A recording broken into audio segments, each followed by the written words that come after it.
Racing, looking for a blistering speed at the start of the race. And there's the speed I'm talking about, courtesy of Handsome Prince. Then next on line is Richco, Catch the Light, then followed by Pradera Verde. In between horses, Senor Fatlic. Then down on the inside is Flying Honor. Then followed by Surplus Queen, Kumintang, Boss Benji, Puma. While top-wise is the early trailer by about 20 lengths of the leader. Racing down the backstretch, we have the fast is stepping Handsome Prince on its favorite position as the pace setter, enjoying a 4 lengths lead.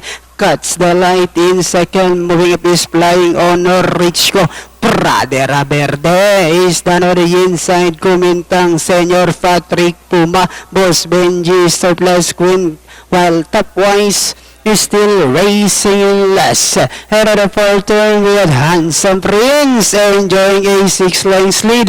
And in second, Pradera Verde. Kumintang now moving upon the outside. In between horses comes Flying Honor. And they are now entering the home stretch. Handsome Prince is still in front, leads by about 6 lengths. Pradera Verde still in second. Then comes Flying Honor. Kumintang. Last 100 meters, we have Handsome Prince, followed by Pradera Verde, and finally from gate to wire, it's Handsome Prince.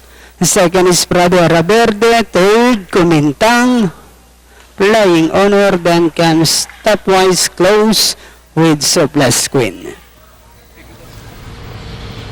5A, Handsome Prince, an official winner dito sa race number 1. Na segundo numero 2, Pradera Verde, then Kumintang, Flying Honor, Topwise, and Surplus Queen. Daily Double, sinabot ng